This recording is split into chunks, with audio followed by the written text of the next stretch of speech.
यदि कोई काम करना ना चाहे तो खाने भी ना पाए। दूसरे थिस्सलुनीकियों 3 अध्याय वचन 10। बाइबल बताती है जो काम नहीं करता है उसको भोजन भी नहीं लेना चाहिए। अगर आप इस बारे में विस्तृत जानकारी को प्राप्त करना चाहते हैं तो मेरे साथ बने रहिए, मेरे वीडियो को देखते रहिए।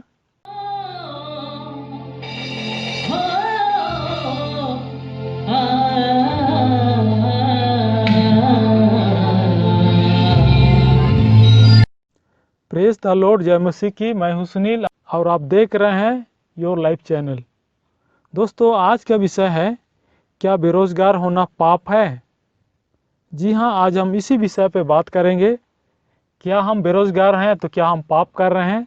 बाइबल इस बारे में हमें क्या बताती है, इसको सीखने का प्रयास करेंगे। वैसे तो बाइबल में बेरोजगार शब्द का प्रयोग नहीं किया गया है, बेरोजगार शब्द का प्रयोग नहीं हुआ है। बाइबल में हम काम शब्द पाते हैं, जो मैंने पढ़ा।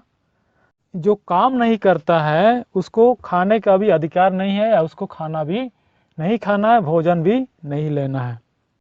जो पत्री वचन है, ये पौलुस प्रेरित की पत्री वचन है। जी हाँ, ये जो पौलुस प्रेरित के द्वारा जो लिखा गया पत्री वचन है, ये 51 और 52 ईस्वी में लिखा गया है। पौलुस इस पत्री वचन को इसलिए लिखा क्योंकि उस समय जो थिस्सलुनीकियों की थिस्सलुनीकियों के कलीसिया में किसी ने भविष्यवाणी करके ये कहा दिया है कि महाक्लेश, जो 7 साल का महाक्लेश के बारे में हम बाइबल में पढ़ते हैं, शुरू हो चुका है और जल्द ही यीशु मसीह की वापसी होगी। अर्थात यीशु मसीह जल्द ही आएगा और हमें ले जाएगा। तो लोग इस भविष्यवाणी पर विश्वास करके काम करना छोड़ दिए हैं, काम नहीं कर रहे हैं। और सारे लोग यीशु मसीह के इंतजार कर रहे हैं कि यीशु मसीह आएगा, अब हमको काम करके क्या फ़ायदा, इस प्रकार का लोग सोच रहे थे। और इसी बात को समझाने के लिए पौलुस प्रेरित थिस्सलुनीकियों की कलीसिया को लिखता है, यदि कोई काम ना करना चाहे तो खाने भी ना पाए। इस प्रकार से हम वचन में पाते हैं। पौलुस थिस्सलुनीकियों की कलीसिया के उन लोगों को डांटता है जो मसीह के शीघ्र आगमन को बहाना बनाकर अपने जीवन निर्वाह करने के लिए काम नहीं कर रहे थे। और ये लोग सिर्फ यीशु मसीह की इंतजार कर रहे थे कि यीशु मसीह आएगा, हमें ले जाएगा, इसलिए वो लोग काम करना बंद कर दिया था। हम भी पिछले दिनों अप्रैल महीना में 29 अप्रैल 2020 को एक प्रकार का अफवाह उड़ा था कि हमारा जो ये पृथ्वी है नष्ट हो जाएगा, हम सारे लोग नष्ट हो जाएंगे। तो बहुतों का कहना था, पता नहीं हम 29 अप्रैल के बाद जीवित रहेंगे या नहीं, इस प्रकार का लोग बात बोल रहे थे। तो यहाँ पर भी जो थिस्सलुनीकी के जो विश्वासी हैं, थिस्सलुनीकियों, ये लोग भी इसी प्रकार का विचार कर रहे हैं, एक प्रकार का सोच रहे हैं कि यीशु मसीह के जल्द आगमन हो जाएगा और हमें ले जाए, काम करके हमको क्या फ़ायदा। तो इस प्रकार से उनके बीच में पौलुस संदेश को भेजता है। हम पूरा पढ़ लेते हैं। दूसरे थिस्सलुनीकियों अध्याय 3 वचन 10 से लेकर 12। यहाँ पर ये लिखा हुआ है, क्योंकि जब हम तुम्हारे यहाँ थे तब भी यह आज्ञा तुम्हें देते थे कि यदि कोई काम करना ना चाहे तो खाने भी ना पाए। हम सुनते हैं कि कुछ लोग तुम्हारे बीच में अनुचित चाल चलते हैं और कुछ काम नहीं करते पर दूसरों के काम में हाथ डाला करते हैं। ऐसों को हम प्रभु यीशु मसीह में आज्ञा देते हैं और समझाते हैं कि चुपचाप काम करके अपनी ही रोटी खाया करें। जी हाँ, यहाँ पर पौलुस प्रेरित लोगों को काम करने के लिए सुझाव दे रहा है, काम करने का बात कह रहा है कि सब कोई अपना अपना काम करे और रोटी खाए, अर्थात भोजन खाए। बिना काम कोई भी भोजन नहीं खाए। और एक वचन हम पढ़ लेंगे, और ये है प्रेरितों के काम अध्याय 4 वचन 32 से 35। यहाँ पर लिखा हुआ है, विश्वास करने वालों की मंडली एक चित्त और एक मन की थी, यहाँ तक कि कोई भी अपनी संपत्ति अपनी नहीं कहता था, परंतु सब कुछ साझे में था। प्रेरित बड़ी सामर्थ से प्रभु यीशु के जी उठने की गवाही देते रहे और उन सब पर बड़ा अनुग्रह था।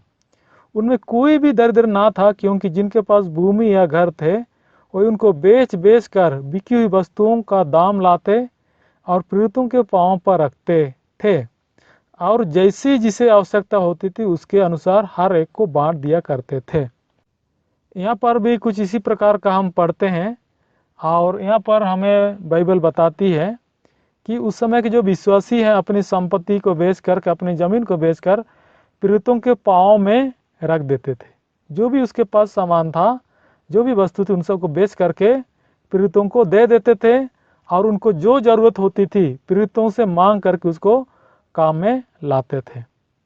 तो यहाँ पर भी कुछ इसी प्रकार का हम अनुमान लगा सकते हैं कि ये लोग भी यीशु मसीह का आगमन का इंतजार कर रहे हैं कि यीशु मसीह शीघ्र आएगा और हमें ले जाएगा, इसलिए हमको काम करने की ज़रूरत नहीं है, हमको सिर्फ यीशु मसीह की आराधना करना है। और यहाँ पर वचन में हमने पढ़ा, और उनके बीच में अच्छा काम होता था, प्रभु का काम हो रहा था, ऐसा नहीं कि नहीं हो रहा था काम, लेकिन वे लोग काम नहीं करते थे, और जो भी चीज़ है उसको बेच बेच करके प्रेरितों के पास लाते थे। प्रेरितों के काम में जो हमने पढ़ा, ये प्रेरितों के काम लिखा गया है 63 ईस्वी में, और तिस्सलुनीकियों को पौलुस प्रेरित ने पत्र लिखा 51-52 ईस्वी में। अर्थात ये प्रेरितों का काम बाद में लिखा गया, तिस्सलुनीकियों को पहले लिखा गया था। तो ये भी लोग यीशु मसीह का इंतजार कर रहे थे, इसलिए काम नहीं कर रहे थे। और प्रेरितों का काम अध्याय 5 वचन 1 और 2 देख लेते हैं। यहाँ पर लिखा हुआ, हनन्याह नामक एक मनुष्य और उसकी पत्नी सफीरा ने कुछ भूमि बेची और उसके दाम में से कुछ रख छोड़ा, और यह बात उसकी पत्नी भी जानती थी, और उसका एक भाग लाकर प्रेरितों के पांव के आगे रख दिए। यहाँ पर हम हनन्याह और सफीरा नाम का आदमी को पाते हैं जो पति पत्नी हैं, और ये दोनों भी ज़मीन को बेचते हैं, और ज़मीन का सारा पैसा में से कुछ अलग कर देते हैं, और बाकी पैसा प्रेरितों के पाँव में रख देते हैं। तो पहले जो वचन पढ़ा हमने, उसी प्रकार ये भी वचन है, क्योंकि इन लोग को भविष्य की चिंता नहीं है। ये सारे लोग जो इस समय के जो विश्वासी हैं यीशु मसीह के आगमन की इंतजार कर रहे थे, और अपनी संपत्ति को बेच रहे थे, क्योंकि उनको पता नहीं है कि यीशु मसीह लेट से भी आ सकते हैं, देरी से भी आ सकते हैं। उन लोग का मानना था कि यीशु मसीह जल्द आएगा, तब तक हमारे पास जो भी संपत्ति है, जो भी खाद्य वस्तु है, उन सबको हम खा के ख़त्म कर देंगे और यीशु मसीह के साथ चले जाएंगे। और एक वचन को हम पढ़ लेते हैं, इससे बात और ज़्यादा स्पष्ट हो जाएगी कि लोग ऐसे क्यों कर रहे थे। प्रेरितों का काम 1 अध्याय उसका 10 और 11 यहाँ पर लिखा हुआ है, उसके जाते समय जब वह आकाश की ओर ताक रहे थे, तो देखो 2 पुरुष श्वेत वस्त्र पहने हुए उनके पास आ खड़े हुए, और उनसे कहा, हे गलीली पुरुषों, तुम क्यों खड़े आकाश की ओर देख रहे हो? यही यीशु जो तुम्हारे पास से स्वर्ग पर उठा लिया गया है, जिस रीति से तुमने उसे स्वर्ग को जाते देखा है, उसी रीति से वह फिर आएगा। जी हाँ, यहाँ पर यीशु मसीह का स्वर्गारोहण के विषय में बाइबल में बताती है, और यीशु मसीह जब पृथ्वी से स्वर्ग को चले जाते हैं, यीशु मसीह का स्वर्गारोहण होता है, उस समय बहुत लोग उसको देख रहे थे, यीशु को स्वर्ग जाते हुए देख रहे थे। उसी समय जो 2 पुरुष जो श्वेत वस्त्र पहने हुए थे, वे कह रहे थे हमारे विश्वासियों को या हमारे प्रेरितों को कि जिस रीति से तुम यीशु मसीह को स्वर्ग जाते हुए देख रहे हो, उसी रीति से फिर आएगा। तो ये लोगों को, उस समय के विश्वासियों को समझ में नहीं आया कि यीशु मसीह इतना जल्दी नहीं आएगा। उनको समझ में आया कि यीशु मसीह जल्द आएगा, और इसी कारण से वो लोग समय का जो अंतराल है उसको नहीं समझ पाए, और जल्द आने का वो लोग को समझ में आया कि यीशु मसीह जल्द आएगा, इसलिए हमें काम करने की ज़रूरत नहीं है, और हमें काम करके क्या मिलेगा, आखिर तो हमको स्वर्ग ही जाना है, संसार का सारा चीज़ को हमको छोड़ के ही जाना है। इसलिए वे लोग काम नहीं कर रहे थे, सिर्फ प्रभु यीशु मसीह की आराधना कर रहे थे या उसका भजन गा रहे थे। तो इस कारण से लोग काम नहीं कर रहे थे। ये हम वचनों को पढ़े। अब आज के विषय में हम विशेष रूप से आते हैं। आज का विषय हमने चुना है, अगर आप बेरोजगार हैं तो क्या पाप है बाइबल के आधार पर? क्या बेरोजगार होना पाप है? बाइबल के आधार पर जो वचन हमने पढ़ा, इसके आधार पर बेरोजगार होना पाप नहीं है।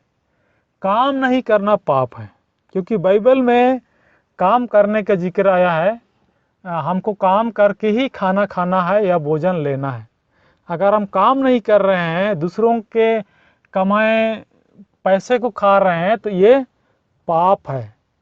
क्योंकि बाइबल इस प्रकार बताती है, हमको नौकरी नहीं मिला है, हमको जॉब नहीं मिला, कोई बात नहीं है, हम छोटा मोटा काम भी कर सकते हैं।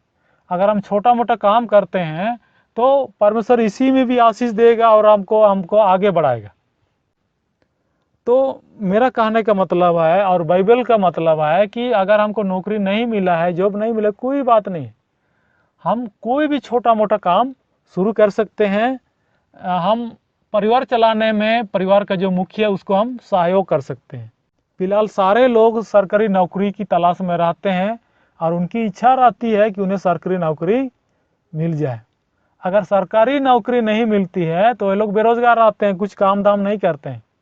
ये गलत बात है। जब तक हमको किसी प्रकार का कोई भी काम नहीं मिलता है तो हमको काम करते रहना, जो भी हमारे सामने काम है उसी को करते रहना है। और जो भी हम काम करते हैं परमेश्वर उसमें आशीष देता है और हमारे काम को बढ़ाता है। इसलिए जितने भी मसीह युवा हैं उनसे मेरा निवेदन है, आप कोई ना कोई काम को जरूर करिए। बाइबल के आधार पर हम ये समझ सकते हैं, काम नहीं करना पाप है, बिना काम किए खाना खाना या भोजन लेना पाप है। काम आप छोटा करिए बड़ा करिए, ये पाप नहीं है। आप किसी भी प्रकार का काम कर सकते हैं,